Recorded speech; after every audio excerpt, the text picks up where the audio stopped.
আপনারা উপদেষ্টা পরিষদ রাষ্ট্র পরিচালনা করতে পারবেন না আমাদের সহযোগিতা ছাড়া। আমার এই বক্তব্যের 24 ঘন্টার মধ্যে যদি আপনারা কোনো ব্যবস্থা গ্রহণ না করেন, আমরা আপনাদের বিরুদ্ধে ব্যবস্থা গ্রহণ করতে বাধ্য হব।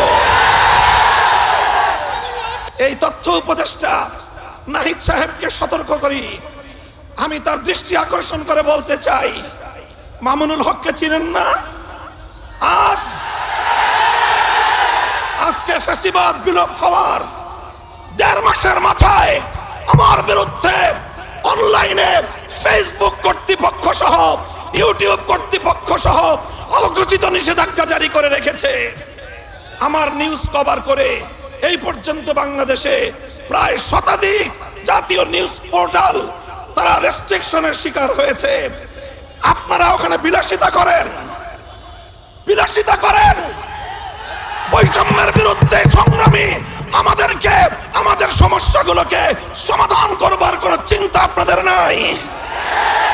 আপনারা উপদেষ্টা পরিষদ রাষ্ট্র পরিচালনা করতে পারবেন না আমাদের সহযোগিতা ছাড়া। আমার এই বক্তব্যের 24 ঘন্টার মধ্যে যদি আপনারা কোনো ব্যবস্থা গ্রহণ না করেন, আমরা আপনাদের বিরুদ্ধে ব্যবস্থা গ্রহণ করতে বাধ্য হব। সংগ্রামী সাথী ও বন্ধুগণ, আমরা পরিষ্কার ভাষায় বলি, আন্দোলনে ছিলাম আমরা, সংগ্রামে ছিলাম আমরা, রক্ত দিয়েছি আমরা, কারারুদ্ধ হয়েছি আমরা, অন্যায় অপমানের শিকার হয়েছি আমরা, ষড়যন্ত্রের শিকার হয়েছি আমরা, যুদ্ধ করে বিজয়ের রণাঙ্গনেও ছিলাম আমরা। এখন সম্মিলিতভাবে এই রাষ্ট্রটাকে এগিয়ে নেওয়ার দায়িত্ব আমাদের। আমরা সহযোগিতা করতে চাই, গায়ে পড়ে সহযোগিতা করতে চাই। আমাদের গায়ে পড়ে সহযোগিতা যদি পায়ে ঠেলতে চান, সে পা ভেঙে গুড়িয়ে দিতে এক মুহূর্ত আমরা বিলম্ব করব না।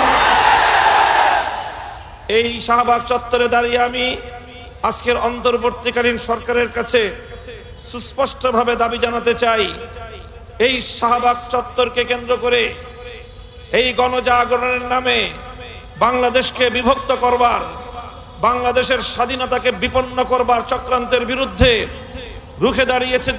রুখে দাঁড়িয়েছিল যে শাপলা চত্বর, সেই শাপলার শত শহীদানের আজও পর্যন্ত রক্তের কোনো প্রতিবিধান করা হয়নি। এখনো পর্যন্ত শাপলা চত্বরের বীর শহীদদের হত্যাকাণ্ডের জন্য কোনো রাষ্ট্রীয় উদ্যোগ আমরা লক্ষ্য করতে পারছি না। আমি স্পষ্ট ভাষায় দাবি করতে চাই, একটি স্বাধীন তদন্ত কমিশন গঠনের মধ্য দিয়ে শাপলা চত্বরের সকল হত্যাকাণ্ডের জন্য স্বৈরাচারী খুনি শেখ হাসিনা সহ তার শাপলার সকল সহযোগী খুনিদেরকে অতি দ্রুত আন্তর্জাতিক অপরাধ ট্রাইব্যুনালে মামলা দায়েরের মাধ্যমে বিচার ব্যবস্থা নিশ্চিত করতে হবে। আমি ঢাকা বিশ্ববিদ্যালয়ের এই প্রবেশদ্বারে দাঁড়িয়ে স্মরণ করতে চাই নবাব স্যার সলিমুল্লাহদেরকে, যাদের ত্যাগ এবং অনুদানের ভিত্তিতে প্রতিষ্ঠিত হয়েছিল এই ঢাকা বিশ্ববিদ্যালয়।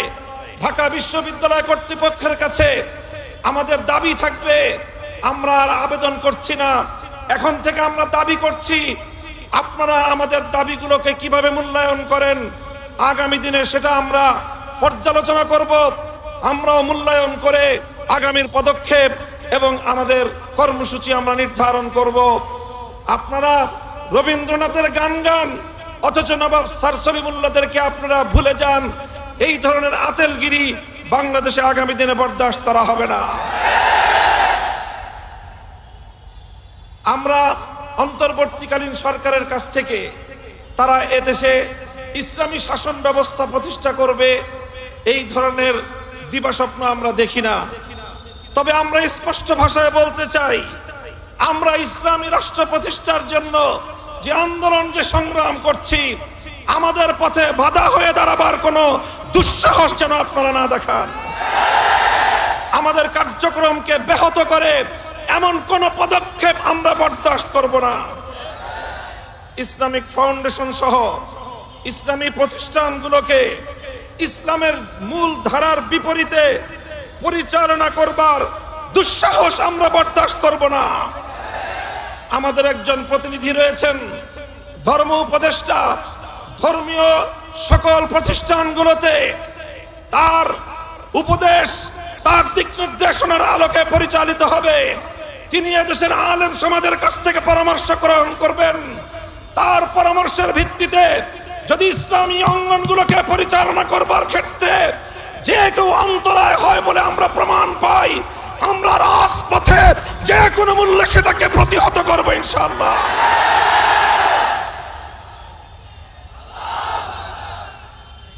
আমরা পরিষ্কার ভাষায় বলতে চাই, শিক্ষা ব্যবস্থায় ইসলামের বিরুদ্ধাচরণের অশুভ ধারা বন্ধ করতে হবে।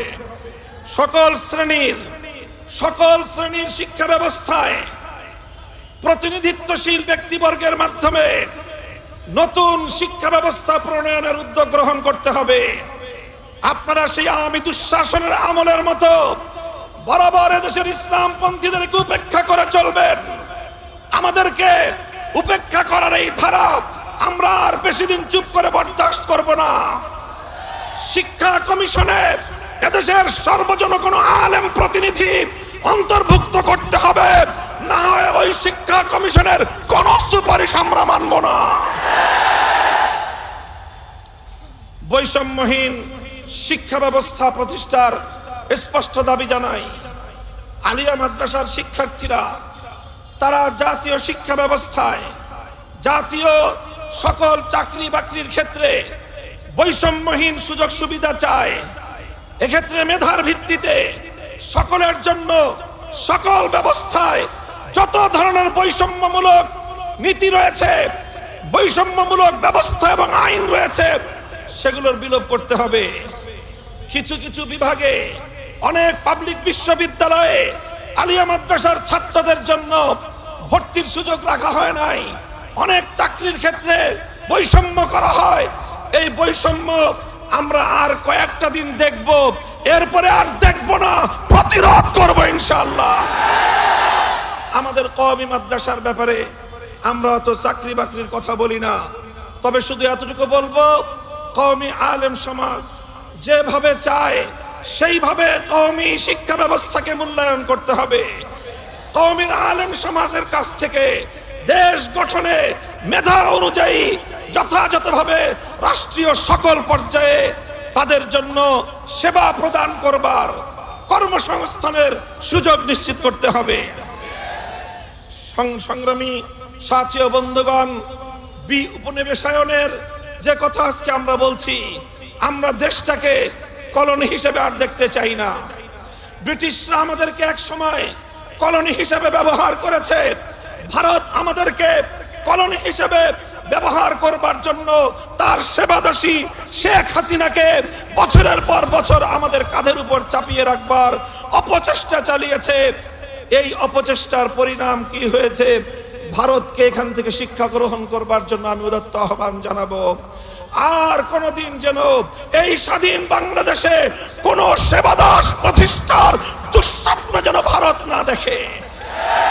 অন্য সকল সাম্রাজ্যবাদী শক্তিদেরকে আমরা স্পষ্ট সতর্ক বার্তা দিয়ে দিতে চাই, বাংলাদেশ স্বাধীন হয়েছে, স্বাধীনভাবে পরিচালিত হবে, অন্য কোন সাম্রাজ্যবাদের সেবাদাস হবে না। বাংলাদেশের শিক্ষা ব্যবস্থা কোরআন ও বিজ্ঞান ভিত্তিক শিক্ষা ব্যবস্থা চলবে, বিজ্ঞান ভিত্তিক শিক্ষা চলবে। বিজ্ঞান ভিত্তিক বিজ্ঞানী যে বিজ্ঞান বিভাগের বাইরে বিশেষ করে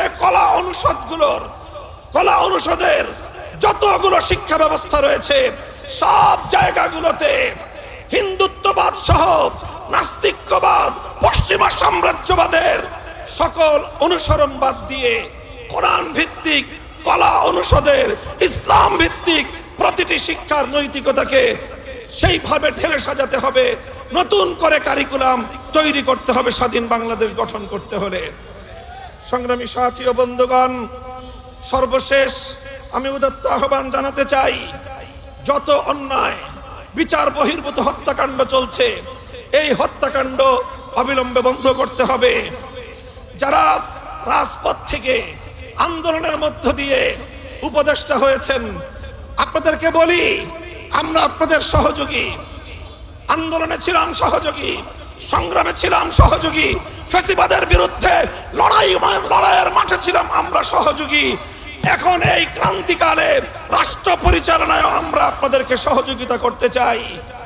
আমাদের কথা যদি কানে তুলবার মতো ফুরসত আপনাদের না থাকে, কান পর্যন্ত কিভাবে পানি পৌঁছাতে হয় সেই পথ কিন্তু আমাদের জানা আছে। আমি বিশেষ করে এই তথ্য উপদেষ্টা নাহিদ সাহেবকে সতর্ক করি। আমি তার দৃষ্টি আকর্ষণ করে বলতে চাই, মামুনুল হককে চিনেন না? আজকে ফ্যাসিবাদ বিলোপ হওয়ার 1.5 মাসের মাথায় আমার বিরুদ্ধে অনলাইনে ফেসবুক কর্তৃপক্ষ সহ ইউটিউব কর্তৃপক্ষ সহ অঘোষিত নিষেধাজ্ঞা জারি করে রেখেছে। আমার নিউজ কভার করে এই পর্যন্ত বাংলাদেশে প্রায় শতাধিক জাতীয় নিউজ পোর্টাল তারা রেস্ট্রিকশনের শিকার হয়েছে। আপনারা ওখানে বিলাসিতা করেন। বৈষম্যের বিরুদ্ধে সংগ্রামী আমাদেরকে আমাদের সমস্যাগুলোকে সমাধান করবার কোনো চিন্তা আপনাদের নাই। আপনারা উপদেষ্টা পরিষদ রাষ্ট্র পরিচালনা করতে পারবেন না আমাদের সহযোগিতা ছাড়া। আমার এই বক্তব্যের 24 ঘন্টার মধ্যে যদি আপনারা কোনো ব্যবস্থা গ্রহণ না করেন, আমরা আপনাদের বিরুদ্ধে ব্যবস্থা গ্রহণ করতে বাধ্য হব।